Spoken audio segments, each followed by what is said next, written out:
बात को पहुंचाना चाहिए, या कहीं न कहीं ये उनकी कमी है। अभी रही बात गड्ढा मुक्ति की, आपके ही चैनल के माध्यम से और यहाँ के स्थानीय पत्रकार लोगों के माध्यम से मुझे ज्ञात हुआ कि अधिकारी इसको नजरअंदाज करने का काम करेंगे, तो उनके खिलाफ भी संघर्ष करने के लिए मैं तैयार हूं। बात आप संघर्ष की कर रहे हैं, जब सपा की सरकार थी तब आप बिजली विभाग के खिलाफ तमाम सारे धरना प्रदर्शन किए, चक्का जाम किए, बहुत सारी विरोधों का विरोध किया आपने। लेकिन वर्तमान समय में जो विद्युत मंत्री हैं वो मऊ जनपद के ही हैं। जय हिंद साथियों, हम लोग इस वक्त मौजूद हैं दोहरी घाट में और हमारे साथ इस वक्त मौजूद हैं विनय राय बंटी जी, जो भाजपा के पूर्व प्रदेश उपाध्यक्ष रह चुके हैं और वर्तमान समय में रेलवे उपभोक्ता सलाहकार समिति के सदस्य भी हैं। आपका हमारे चैनल में स्वागत है। सबसे पहले यूपी टॉप न्यूज की पूरी टीम को मैं साधुवाद देना चाहता हूं कि यूपी टॉप न्यूज इस समय स्थानीय मुद्दों को लेकर के जो मऊ में ज्वलंत मुद्दे हैं उनको अपने चैनल के माध्यम से उजागर कर रहा है। इसके लिए मैं पूरी टीम को कोट कोट धन्यवाद देना चाहता हूं। बधाई देने के लिए धन्यवाद। हम आपसे जानेंगे स्थानीय राजनीतिक मुद्दों के बारे में, सामाजिक कार्यों के बारे में। भाजपा के द्वारा जो 9 साल का कार्यकाल पूरा किया गया है, लेकिन उसके बावजूद भी विकास के क्षेत्र में क्षेत्र बहुत पिछड़ा हुआ है और कहीं न कहीं भारतीय जनता पार्टी की सरकार ने मऊ के साथ सौतेला व्यवहार किया है। इसके बारे में आप क्या कहेंगे? देखिए, भारतीय जनता पार्टी के यशस्वी प्रधानमंत्री नरेंद्र मोदी जी ने जब से 2014 में इस देश के प्रधानमंत्री की बागडोर संभाली है, ये इस बात को मैं कतई नहीं मानता कि किसी जिले या किसी क्षेत्र के साथ सौतेला व्यवहार। हमारी सरकार क्षेत्र और प्रदेश के हिसाब से योजनाएं नहीं बनाती। आपने देखा होगा कि जो भी योजनाएं जनहित की बनाई गई वह पूरे देश के अंदर हर वर्ग, हर समाज, हर जाति, धर्म, मजहब के लोगों के लिए, उसमें किसी भी तरह का भेदभाव नहीं किया गया। रही बात मऊ जिले की, तो इस बात को मैं स्वीकार करता हूं कि बहुत सी योजनाएं जो केंद्र और प्रदेश सरकार द्वारा हमारी चलाई गई हैं, स्थानीय स्तर पर जनप्रतिनिधियों की उदासीनता के चलते जितना बेहतर उसका प्रदर्शन अन्य जिलों में हो सकता है, मऊ जिले में न हो पाया हो। और उसका कारण है कि यह मऊ का दुर्भाग्य रहा है कि मऊ से हमेशा अन्य जिलों के लोग प्रतिनिधि चुन करके गए, जिनका मऊ के जिले से बहुत कोई वास्ता नहीं रहा है। आप राजनीतिक दलों के नेताओं के बारे में बात कर रहे हैं। भारतीय जनता पार्टी ने भी ऐसे किसी स्थानीय को टिकट नहीं दिया जो यहाँ से जीत कर जिले का प्रतिनिधित्व करे। उस टिकट की लाइन में आप भी थे, तो आपको भारतीय जनता पार्टी ने टिकट क्यों नहीं दिया? देखिए, यह तो शीर्ष नेतृत्व को निर्णय करना था, शीर्ष नेतृत्व। लेकिन जब हमको टिकट नहीं मिला तो हमने शीर्ष नेतृत्व से, आपने देखा होगा कि हमने मांग किया कि मऊ के विकास के लिए, क्षेत्र के विकास के लिए स्थानीय, मुझे भले योग्य पार्टी न समझती हो, लेकिन स्थानीय स्तर पर स्थानीय कार्यकर्ता को ही पार्टी का टिकट दिया जाए। और निश्चित रूप से अगर स्थानीय नेताओं को पार्टी टिकट देगी तो स्थानीय स्तर पर, विधानसभाओं और लोकसभा स्तर पर पूरे जिले का विकास हो पाएगा। जहां तक हम देखते हैं और जब से देख रहे हैं, यहाँ पर जब भी जो सांसद बने वो 5 साल से लगभग जेलों में हैं। लगभग 25 सालों से मऊ सदर के विधायक जेल में हैं। मधुबन विधानसभा में भी जो भी विधायक बने वो भी बाहरी हैं। घोसी में भी जो लगभग बने वो भी बाहरी हैं। वर्तमान समय में देखा जाए तो लगभग सभी नेता जो जीते हुए हैं सभी बाहरी हैं। इस बारे में आप क्या कहना चाहेंगे? देखिए, हमको तो लगता है कि सारे दलों ने मऊ को एक प्रयोग स्थली बना रखा है, चाहे वह सपा हो चाहे बसपा हो। इसी क्रम में कहीं न कहीं हमारी पार्टी से भी त्रुटि हुई है, लेकिन मुझे पूरा विश्वास है कि आने वाले दिनों में सारे दल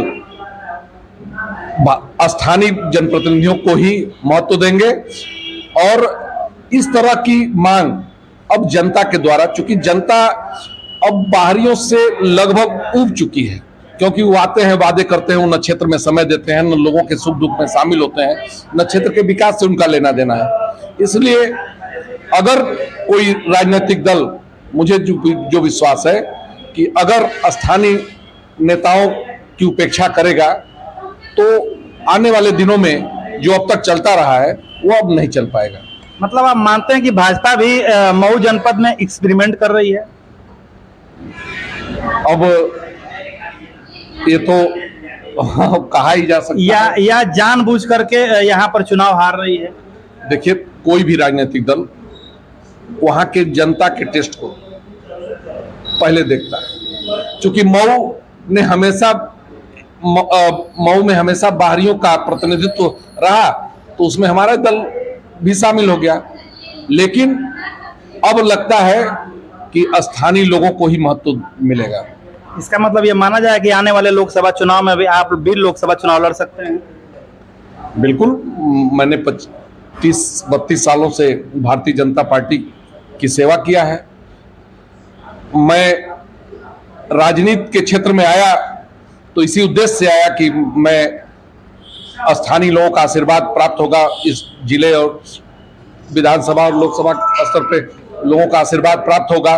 तो कल्पनाथ राय के जाने के बाद इस मऊ के विकास की कड़ी में हम भी जुड़ेंगे, ये हमारी भी इच्छा रही है। अगर पार्टी मुझ पर विश्वास करती है तो मैं लोकसभा चुनाव लड़ूंगा। कहते सभी लोग हैं कि हम कल्पनाथ राय जी के सपनों को साकार करेंगे, लेकिन आज तक पार्टियों ने उन लोगों को मौका नहीं दिया जो साकार करने की बात करते हैं। ऐसा क्यों? देखिए, अब ये तो पार्टी के नेतृत्व तय करता है, लेकिन मैं अपने बारे में बता दूं। 99 में हमारे यहाँ बीबीपुर बेलौली बंधा कटा। भारतीय जनता पार्टी की कल्याण सिंह जी के नेतृत्व में सरकार थी। मैं युवा मोर्चे का जिलाध्यक्ष था। अपनी ही सरकार में मैंने आमरण अनशन किया और उस समय 4 करोड़ 14 लाख स्वीकृत करा करके बंधा बनवाने का काम किया। विरोधी दलों की सरकारों में भी मैंने इस क्षेत्र में धरना प्रदर्शन करके, चाहे हॉस्पिटल का निर्माण हो, चाहे दोरीघाट मधुबन सड़क का निर्माण हो, सब हमने हमेशा संघर्ष करने का काम किया। जब से हमारी सरकार बनी, पूज्य योगी जी के नेतृत्व में सरकार बनी, उत्तर प्रदेश का कोऑपरेटिव का सबसे पहला पैसा करौली न्याय पंचायत में कोऑपरेटिव की गोदाम बनवाने के नाम पर हमने स्वीकृत कराया और जो बन करके तैयार है, जिसका फीता भी हमने वहां के सरपंच के अनुमति से लोकार्पण भी मैंने अपने हाथों से किया। आपके ही बगल में सूरजपुर ग्राम सभा में जब 17 में सरकार बनी थी, राम जानकी मंदिर कट रहा था। मैंने उच्चाधिकारियों से, मंत्रियों से बात करके 80 लाख रुपए, जबकि उस समय सरकार की योजना थी कि 10 लाख से ऊपर के सारे कार्य टेंडर से कराए जाएंगे, लेकिन 80 लाख रुपए हमने स्वीकृत कराया और आनन फानन में पूरा सिंचाई विभाग लग करके राम जानकी मंदिर को बचाया। और 17 में ही मेरे प्रयास से 23 करोड़ 72 लाख रुपए की परियोजना अपने पैड पर, मेरे पास शासन का पत्र है, मैंने स्वीकृत कराने का काम किया। तो राजनीति के क्षेत्र में जो भी व्यक्ति जुड़ा है, सबकी ये मंशा है कि हम जनप्रतिनिधि के रूप में चुन करके जाए और अपने क्षेत्र का विकास करें। आप बिना चुने अगर क्षेत्र में इतना काम करा रहे हैं तो आप चुनाव में क्यों नहीं आए विधानसभा के? हमने अपनी पार्टी के शीर्ष नेतृत्व से आग्रह किया था कि मुझे मौका मिले ताकि मैं अपने क्षेत्र की सेवा कर पाऊं। अब नेतृत्व ने अब जो भी कारण रहा हो, मुझे उस योग्य नहीं समझा। फिर हमको पार्टी ने बगल की विधानसभा चिल्लू पार का प्रभारी बनाया था। जब मुझे मौका नहीं मिला तो मैं वहां जा करके प्रभारी के रूप में कार्य किया और वहां पहली बार चिल्लू पार में भारतीय जनता पार्टी के सिंबल पर विधायक बनवाने का काम किया। राजेश त्रिपाठी जी आज वहां से विधायक हैं। जैसा कि हम देख रहे हैं कि मऊ में परदहा मिल है, बहुत सारे औद्योगिक और भी जगहें हैं, घोसी का चीनी मिल है, सब कुछ जर्जर होते जा रहा है, खंडहर होते जा रहा है। और जो मऊ जिला है धीरे धीरे बहुत पिछड़ा जिला माना जाने लगा है। तो आखिर ऐसा सरकार इस पर ध्यान क्यों नहीं दे रही है? इस बात की हम लोगों को भी पीड़ा है कि जिस मऊ को उत्तर प्रदेश में एक विकसित जिले के रूप में पहचान दिलाने का काम स्वर्गीय कल्पनाथ राय जी ने किया। आज इस बात को मैं स्वीकार करता हूं, चाहे मेरे दल का हो, चाहे किसी दल के जो जनप्रतिनिधि यहां से चुन के गए, उन्होंने उसकी सुध लेने का काम नहीं किया और स्थानीय जनप्रतिनिधियों की उपेक्षा के कारण नए विकास के कार्य नहीं हो पाए, पुराने कार्यों की मरम्मत नहीं हो पाई और मऊ जिला भ्रष्ट अधिकारियों का चरागाह बना।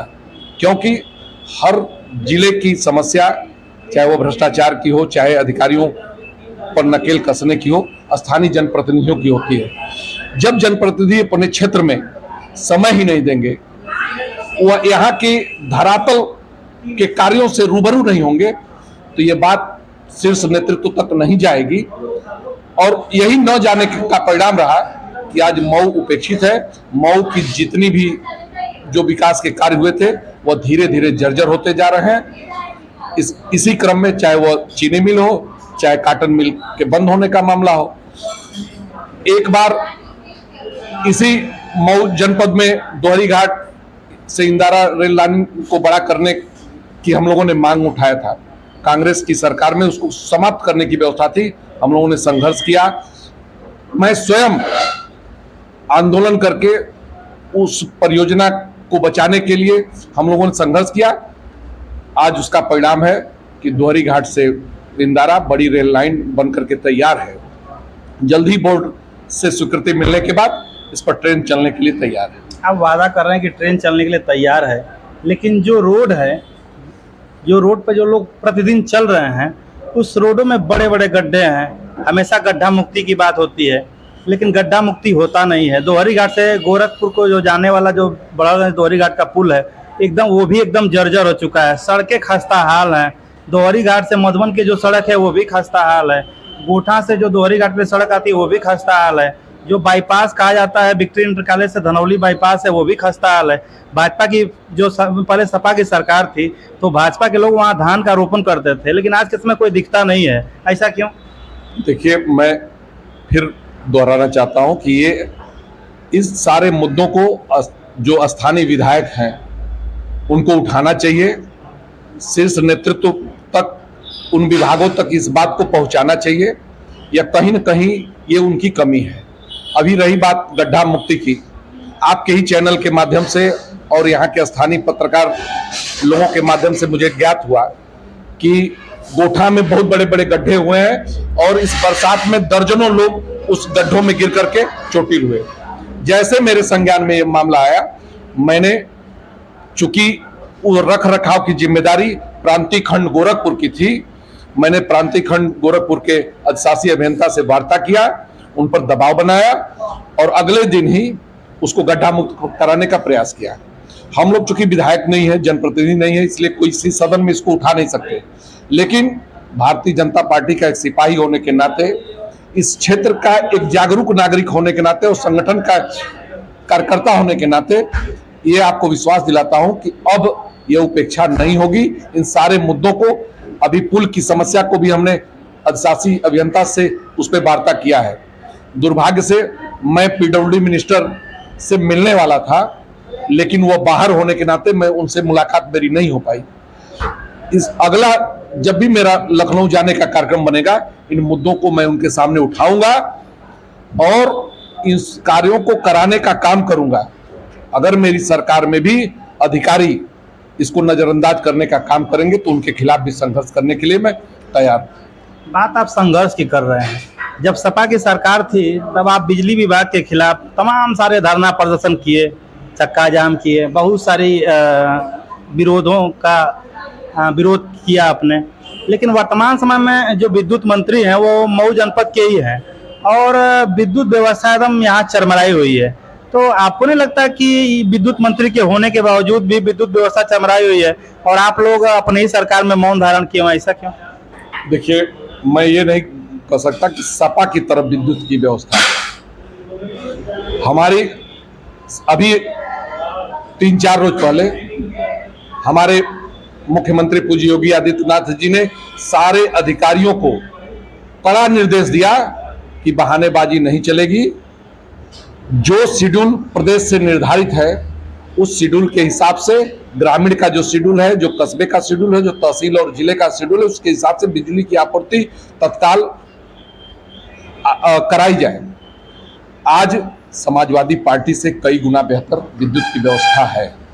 ग्रामीण क्षेत्र में 18 घंटे फॉल्ट की वजह से या अधिक मांग होने के चलते कभी दिक्कत रही होगी, लेकिन आज ग्रामीण क्षेत्रों में भी पर्याप्त बिजली है, शहर क्षेत्रों में भी पर्याप्त बिजली है। 2-4 दिन के लिए व्यवस्था गड़बड़ हुई होगी या किन कारणों से हुई, ये तो मंत्री जी बता सकते हैं, लेकिन हम भी ग्रामीण क्षेत्र में रहते हैं। समाजवादी पार्टी की सरकार में जहां 4 घंटे लोगों को बिजली मिलती थी, आज 15 घंटे, 16 घंटे, 18 घंटे लोगों को बिजली मिल रही है। आप यूपी टॉप न्यूज के माध्यम से मऊ जनपद के साथ साथ पूरे उत्तर प्रदेश वासियों को क्या संदेश देना चाहते हैं? हम तो यही कहना चाहते हैं कि अभी आने वाले समय में 2024 में लोकसभा का चुनाव होना है। हमारे यशस्वी प्रधानमंत्री नरेंद्र मोदी के नेतृत्व में पूरे देश में, चाहे सड़कों के रूप में हो, चाहे गरीबों की योजनाओं के रूप में हो, चाहे किसानों को सम्मान निधि से लेकर के अन्य योजनाओं के रूप में, आवास के रूप में, जितनी भी योजनाएं चलाई गई, गांव गरीब किसान से लेकर के जो धरातल पर दिखी, और आज भी नरेंद्र मोदी जी के नेतृत्व में पूरे भारतवर्ष की जो गरिमा पूरे विश्व में बनी है, जिसकी हमारे ऋषि महर्षियों ने कल्पना किया कि भारत विश्व गुरु बनेगा, आज विश्व गुरु की तरफ अग्रसर है। जो 14 से पहले भारत का सम्मान था, उससे कई गुना सम्मान आज पूरे दुनिया में भारत का बढ़ा है। इसलिए हम पूरे उत्तर प्रदेश नहीं, पूरे भारतवर्ष के लोगों से विनम्र निवेदन करना चाहेंगे, आग्रह करना चाहेंगे कि 2024 में भी नरेंद्र मोदी जी के नेतृत्व में भारतवर्ष की सरकार बनाई जाए, और निश्चित रूप से नरेंद्र मोदी जी के नेतृत्व में भारत परम वैभव को प्राप्त करेगा, इसमें कोई संदेह नहीं है। यही मैं कहना चाहूँगा। धन्यवाद, आपने हमारे चैनल से बात किया। आप देख रहे थे यूपी टॉप न्यूज, और अगले वीडियो में हम लोग मिलते हैं कहीं और से। जय हिंद, जय भारत।